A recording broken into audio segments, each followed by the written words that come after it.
Welcome to How I Raised It, the podcast that goes behind the scenes with entrepreneurs who've raised capital. We uncover the tips, tricks, and techniques they use to get investors to write a check. Strap in and turn it up. Hi, welcome to another episode of How I Raised It, produced by Foundersuite.com. Today I have Victor Noguera of Flat.mx coming to us from Mexico City. How are you doing, Victor? Really well. Thanks, Nathan, for having me. How's the weather in Mexico City? It's pretty even all year round, except for really hot summers, right? Yeah, that's right. There's a rainy season and then there's a hot season. And right now we're in a good weather right now. We're in between seasons pretty much. So Awesome. the rainy season just finished. Spain. I am from Barcelona. So how'd you end up in Mexico City? Oof, long story. So I worked in consulting for a long time in a company called Boston Consulting Group in Spain for 3 years. I did my MBA in Berkeley, at UC Berkeley. And then I moved to New York with the same company, with BCG, and worked in financial services pretty much for 8 years. I actually left Spain after the crisis in 2008, thinking that I would go to the US and come back after 2 years and the crisis would be over. But the reality is that in Spain, the crisis finished pretty much in 2015, 2016. So that was only recently. So I've been outside of Spain for 10 years now. And in 2016, I decided to leave BCG and do something on my own. I had been working in financial services all my life. So I came to Mexico because I thought that there was a huge opportunity in fintech. I was seeing all the trends in the US and Europe, and I didn't see all these new businesses in Mexico. So I thought it was an opportunity to bring some of these new business models to Mexico. So I started a startup studio called Strategy in 2016. And we started 4 different companies and invested in these. We invested about $500,000 in each of the companies. So the 4 companies, all in fintech, we did that for a while. And I also worked in a venture capital firm called Tijuana Capital, based in Washington, D.C., that invests in fintech companies in emerging markets. So I was basically the point person in Mexico, working on due diligences, deal flow, etc. And that's part of the story of fundraising, because when you're in the other side of the table, and like in the investing side of the table, it's fairly easy to get to know a lot of the investors. And at some point, I was getting bored of being on that side, and I like to get my hands dirty. So with my founder at Strategy, the startup studio, we decided to start a company on our own, and that's Flat. That's Flat. Okay. So what is Flat? Explain it for our audience here. So Flat is a PropTech, is a property technology company. And what we do is we buy and sell used homes. We fall under the model that internationally it's called iBuyer or instant buyer. And in the US, for example, there's a company that's quite large, it's called Open Door, that it's leading sort of this new vertical, right? We started seeing that popping up in many countries. In Brazil, there's one that's called Loft. In Europe, there's dozens of them in each country. So we didn't see this model coming in Mexico, so we decided to start it on our own. So basically, the value proposition is, let's say that you're a homeowner and you want to sell your home. Typically, it takes 6 to 8 months in Mexico to sell your home, and you have to accept 40 visits or something like that. So it's a very painful process. What we do is we come in and we offer cash, and you can be done with your transaction in a matter of weeks, couple weeks. And so I'm assuming if you're being able to transact that fast, you're lowballing or offering pretty get it done quick, but pretty nice haircut to maybe what it would sell for otherwise, because you're taking on a lot of risk, or what? Yeah, that's right. I mean, we offer the right price for the liquidity that we're offering, right? So if you look at the market price versus the price that we offer, there is a discount, and it is a discount that people are willing to accept to have the money now, right? So it's a liquidity discount. So instead of taking a loan because you have liquidity needs, you basically sell your home at a slight discount. But I would differentiate this business from the traditional home flipping business. A traditional home flipper buys a home every year, and typically they buy it at, I don't know, 50% discount, right? That's quite aggressive. We are going more after volume, right? And we're trying to do this at scale. So we don't have to have those kind of discounts. So it's a much less discount, a much smaller discount. But since we're doing many more transactions, we can make more money, right? What happens once you come in, you make a fairly quick, aggressive offer, and then you take ownership of the house, and then what happens? Are you putting in money to renovate it, or more? We do renovate it, and one of the big differences between some of the players in the US and ourselves is that there's a big gap between prices of new homes and prices of used homes in Mexico. And renovating homes in Mexico is actually quite cheap, right? Cost of labor is cheap, cost of materials, we buy them in bulk so we can get a good discount. So this is the best scenario to invest in renovations and get additional margin from that renovation. Okay. And then what's the average price per home? Are we talking in luxury areas or kind of middle class family areas, or what? What's the strategy? Yeah, it's a middle class. We're very focused in Mexico City right now. So we started the company 4 months ago, so it wasn't that long ago. And we're very focused in an area called Benito Juarez. And the reason is because it's one of the centric areas in Mexico. People want to live there because they want to live close to their jobs. And it's an area that traditionally has been quite stable in terms of prices. So that's one of the reasons why we're focused there. And it's a middle class neighborhood. Homes there are between $100,000 and $300,000. And we'll get to the fundraising part in a minute, but you guys, I'm leaking it already, but you raised $4.5 million, but you also have, that doesn't buy that many homes. I mean, it buys quite a few homes, but I assume you got to sink in some money. And how are you doing this model on a $4.5 million round? It seems like you would need lots and lots of money, right? As an open door raised massive amounts of money. Yep. That's right. Yeah. So still very early, so I can't disclose much, but we're raising a big line of debt. Okay. And of course, we will leverage the equity that we have. And the plan is that we will buy homes 70% using debt and 30% using equity. Makes sense. Totally makes sense.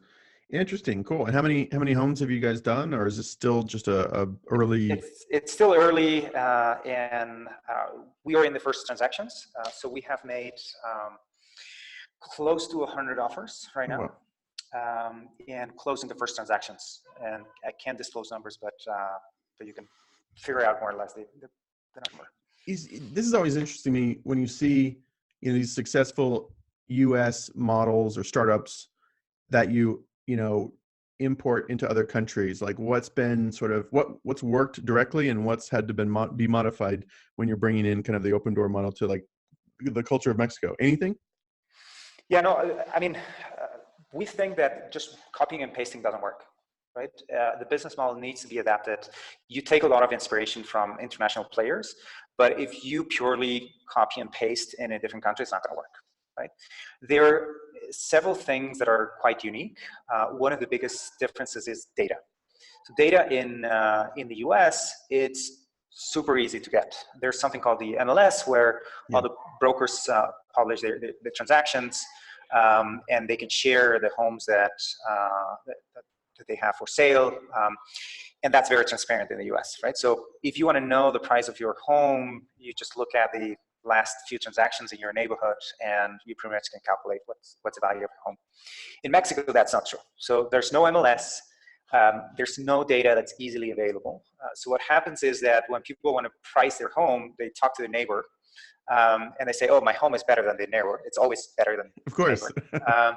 So I'm going to price it a little bit above that, right? So there's a huge price inflation. And then the reality is that the transaction happens at a much lower price. So that's an advantage and a disadvantage. So this disadvantage is that it's harder to build pricing models. So finding that algorithm that helps you determine what's the value that you have to, the price that you have to pay for a specific home is actually hard. We're doing partnerships with banks, partnerships with appraisal companies to get that data, right? The good side of it is that people don't know what the value of their home is, right? On the one hand, you find a lot of people that think that their home is worth much more than the reality. Yeah. But in some instances, you find people that are willing to sell their home at a much lower price, right? And we're not assuming that this is something that will stay forever, but at least now that we're getting started, it's easy to get the low-hanging fruit, buy those homes that are cheap. And then we hope and we expect that the pricing efficiency is going to improve over time. So you're not going to see super highly priced homes and you're not going to see super low priced homes.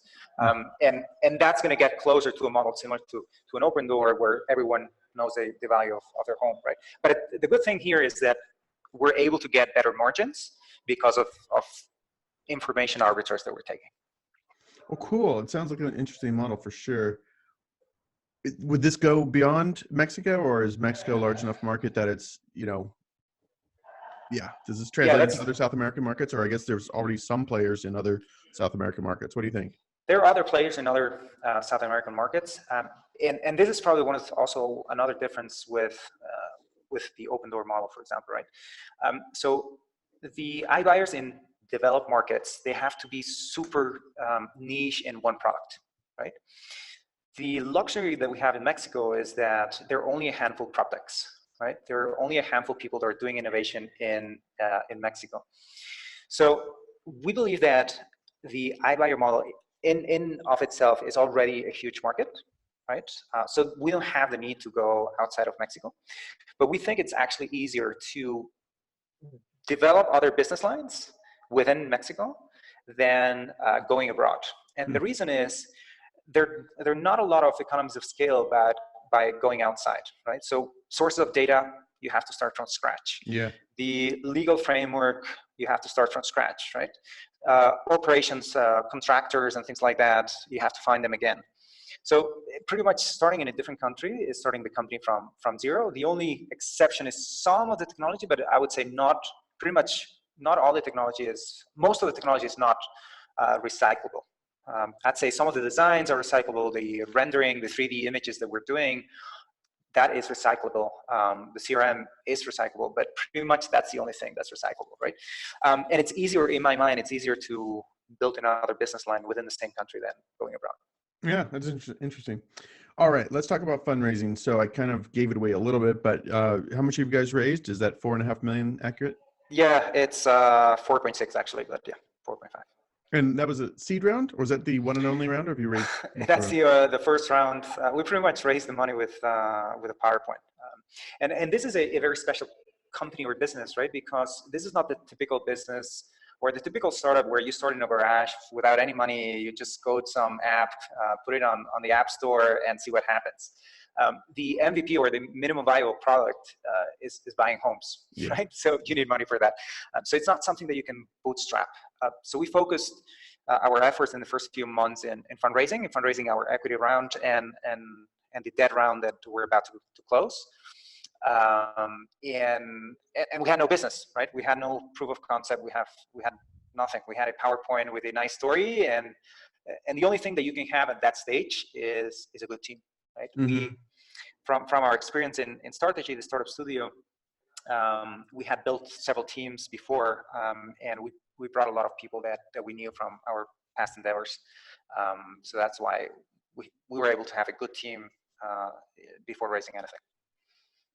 So let's talk about what does it take. First of all, how many investors? It was proper venture round, right? Yeah, so one of the main investors, the lead investor, is ALLVP, which in my mind is the best, one of the best VC firms in Mexico, definitely the top 3. And then all the remaining investors are international. So we had a deliberate strategy of having a mix between local investors and international investors. Mm-hmm. And the reason is because the local investor gives you a lot of local connections, understands the market well. But then if you want to continue raising the Series A, Series B, etc., you need sort of the seal or the proof that you're the team that the international investors want to back, right? The next round, the Series A, it's very unlikely that we're going to raise it locally because there are the largest VC in Mexico has a little bit above 100 million US dollars. So they typically don't write checks that are big enough for our Series A.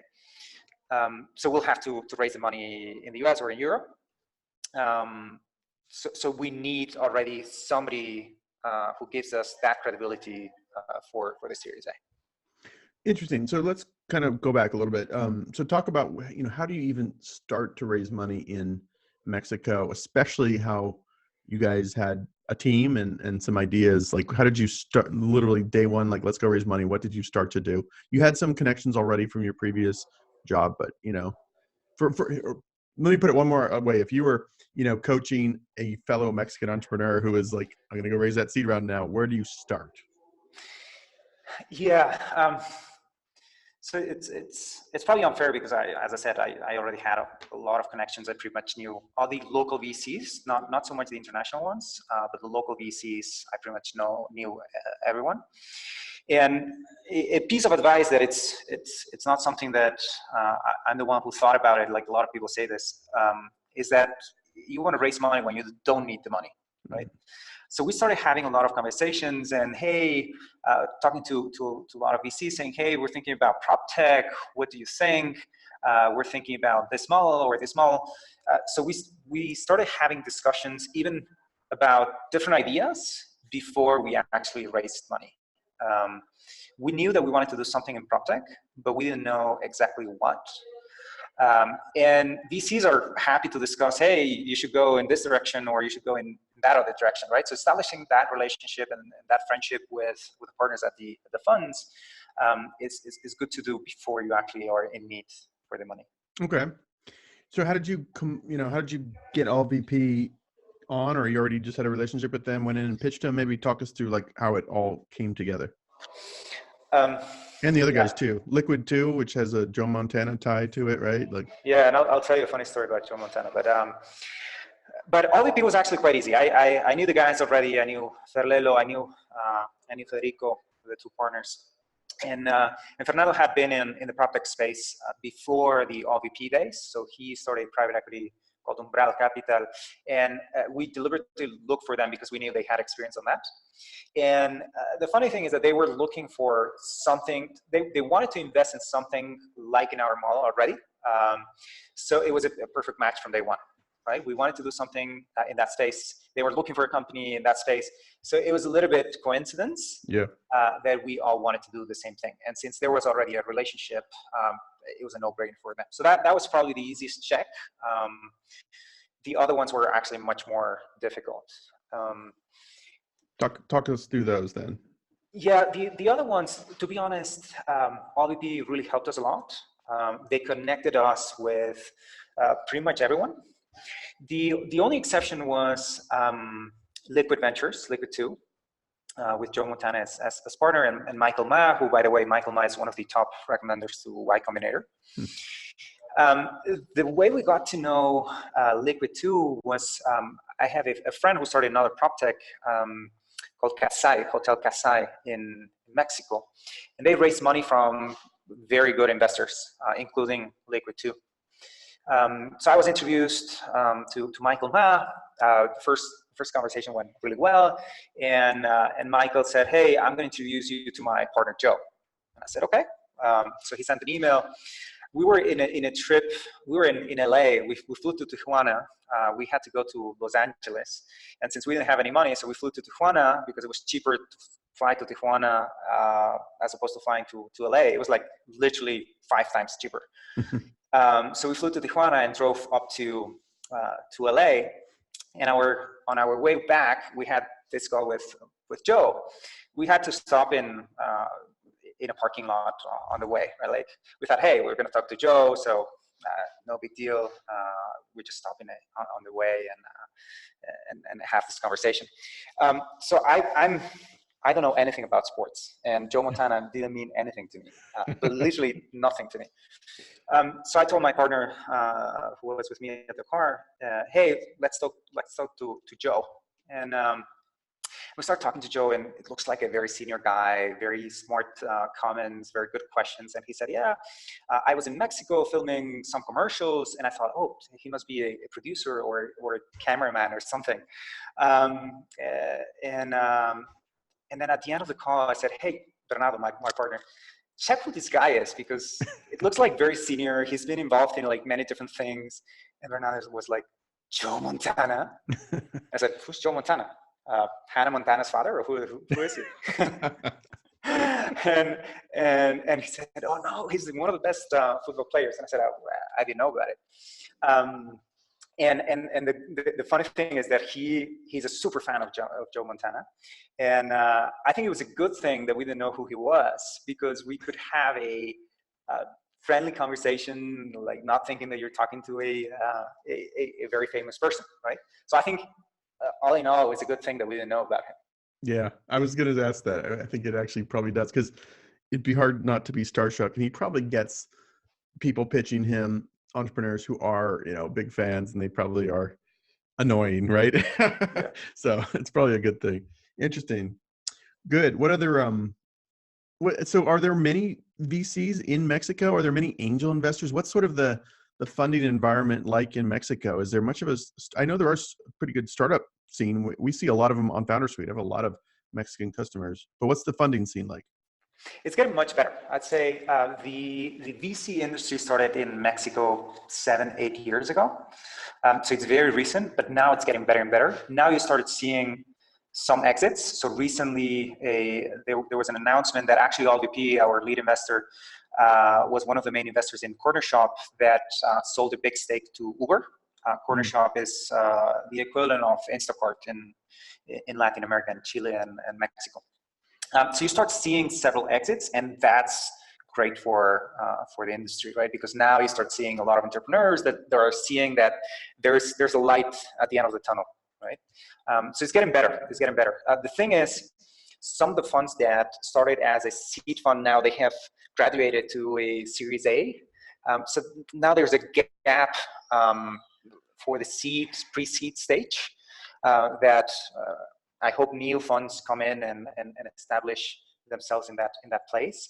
But the ones that started 7 years ago now are investing in Series A, Series B, and leaving a gap there. But it's evolving. I'd say it's not where I want it to be, but it's getting there. And is there a healthy pool of angels? Are there some folks I think of Mexico, I think of very wealthy individuals who made money in telecom or That's right. oil and gas or stuff like that. I mean, do those guys ever invest in startups, or are you seeing entrepreneurs who have had exits that are now putting money into startups, or neither, or both? It's a mix. I would say the big family offices, they have made money baking bread and building cell phone towers, right? Like very traditional businesses. So typically the families are not very used to invest in high tech, like big, so high growth startups. And it's typically the second generation that are looking to invest in those startups, and usually have small checks, right? So the sons of those big families are the ones who are investing in tech. And then you also see, as you said, founders that they might have had an exit or not. They're just willing to invest part of the money that they already had. And those are the angel investors. We are lucky, for example, to have one super angel, I'd say, in the prop tech space called Roberto Charbel. He has invested in pretty much every single prop tech company in Mexico, and he was one of the guys who brought Prudential, the real estate arm, to Mexico, right? So he made money sort of investing in real estate. But yeah, it's a mix. It's a mix of wealthy families and tech entrepreneurs. Is there any, I think of Silicon Valley, there's networks like AngelList, there's lots of different angel groups, Band of Angels, Sandhill Angels, different like formal organized angel groups. Are there any angel groups like that in Mexico? Or if you were, again, advising a new startup founder, how would they identify some of the angels? Yeah, it's one of the good things and bad things of Mexico is that the startup scene is very small. So I have been here in Mexico for 3 years, and I'd say I know pretty much everyone I need to know, right? And once you know somebody, they can introduce you to some other people because that network is so small. I'd say I've talked to the top 10 most wealthy families in Mexico, which in the US would be impossible, right? Talking to Warren Buffett would be impossible for me. But here I can talk to those families because the network is so tight. Now it's hard to get in, but once you're in, it's easy to network. Now there is a network of angels called Arcángeles, which is the equivalent of Angel List. Say that one more time. Archangels. Archangels. Yeah. Archangels. Arcángeles.